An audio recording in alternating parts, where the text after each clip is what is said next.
The man who made awkward famous. There was a time when Edward Allen Brown walked into living rooms around the world as if he were a sitcom come to life. His laugh was big, his stature small, and his hope enormous. TLC's 90-Day Fiancé.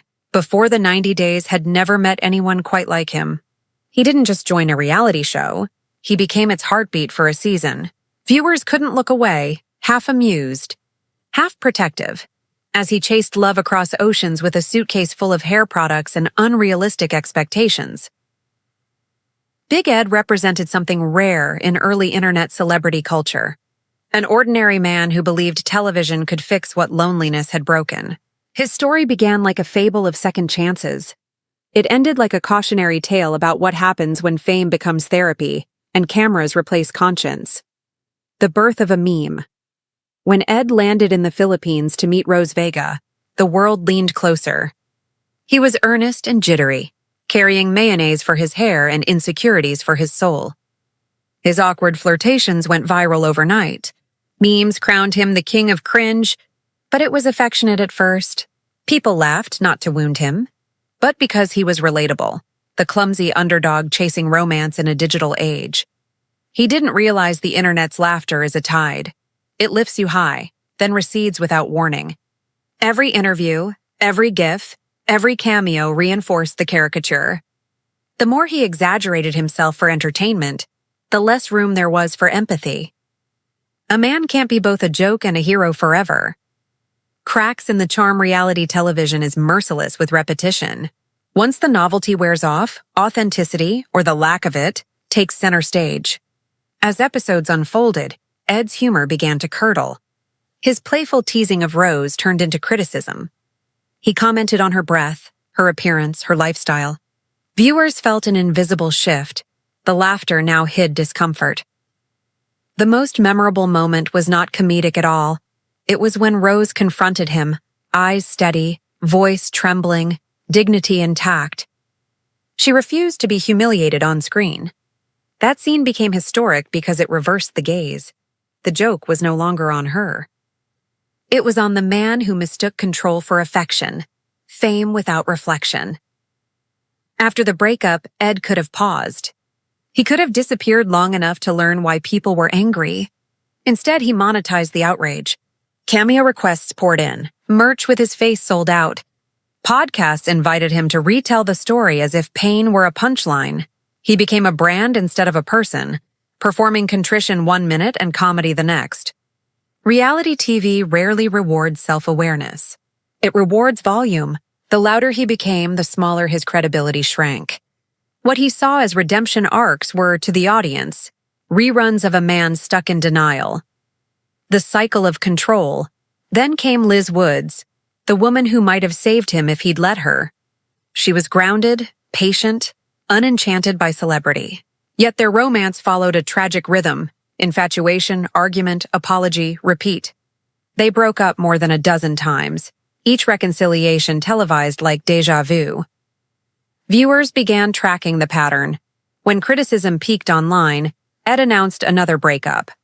When sympathy waned, he posted sentimental tributes. The relationship became content, and content became currency. Somewhere between his ego and her endurance, love drowned quietly off camera. The audience turns by the third spin-off. The audience had evolved. They weren't entertained anymore. They were exhausted. Comment sections filled with sighs, not cheers. The same antics that once trended on TikTok now triggered frustration. Even TLC's editing grew colder, cutting away his jokes faster, focusing instead on Liz's weary eyes. Internet fame is like oxygen at high altitude, intoxicating but unsustainable. Ed had mistaken visibility for victory. When the applause faded, he didn't know how to breathe regular air. He responded the only way he knew, by posting more. Motivational quotes, gym selfies, new me captions.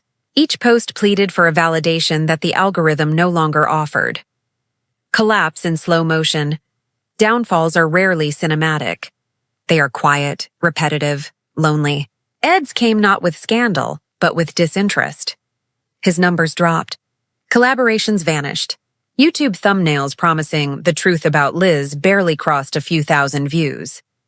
The internet had finally moved on. What remained was a man talking to a lens that no longer listened. Fame had taught him how to pose, not how to reflect. And when his audience disappeared, he discovered the cost of performing sincerity. You forget how to feel it.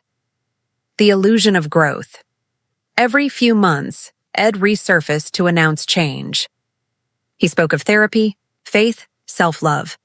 Yet the apologies felt rehearsed, stripped of introspection. His tone was defensive, not humbled.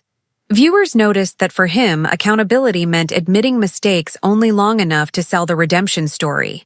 Real growth requires silence, and silence was the one thing Big Ed feared most.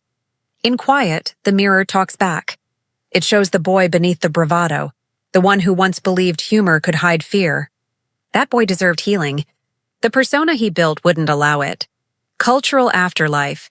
Even as his popularity waned, Big Ed remained a pop culture fossil. His catchphrases resurfaced in memes, his scenes recycled in reaction videos. But nostalgia replaced affection.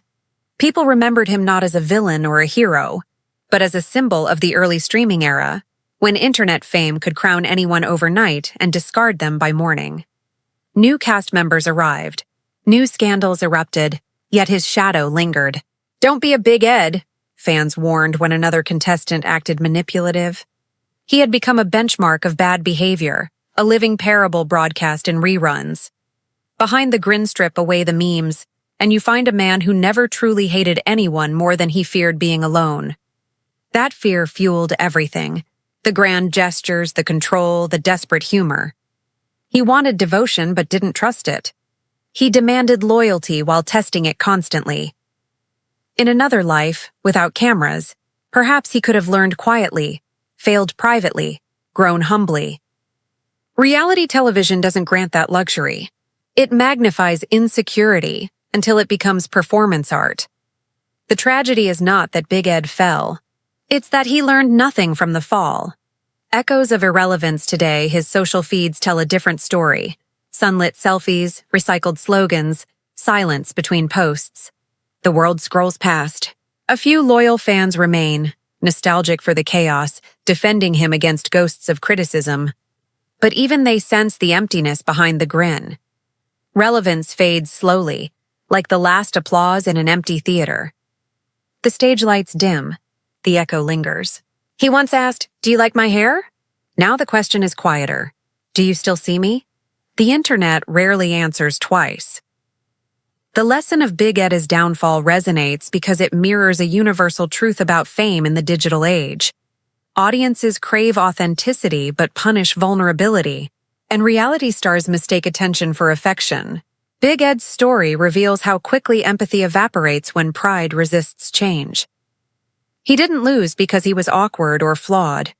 He lost because he refused to evolve. Every season offered him a mirror, and he turned away each time. In the end, the only redemption left is the lesson he unintentionally taught. Humility lasts longer than virality. The end that might heal, somewhere in San Diego. Away from the ring lights, perhaps Ed walks his neighborhood at dusk. Maybe he still believes another comeback awaits. Or maybe, finally, he's beginning to understand that peace isn't found in followers or fame, but in the silence he once feared. The satisfying part of his downfall isn't the collapse itself. It's the hope that, stripped of performance, the man can begin again. For once, he might listen instead of speak, learn instead of entertain. The cameras have moved on. The meme has faded. But the moral remains. Fame forgives nothing, and honesty hides from no one. Epilogue: The mirror stares back. If you watch those early episodes now, the laughter feels different. We see not comedy but prophecy. Each smirk, each lie, each manipulation was a thread pulling toward the inevitable unraveling. Big Ed wanted to be unforgettable. He succeeded, but not in the way he hoped. His name endures as a symbol of how quickly the internet can build a throne and how gracefully it can watch that throne crumble. And maybe, in that rubble, there's still a lesson shining quietly for anyone who seeks fame without introspection. The higher the spotlight, the darker the shadow it leaves behind.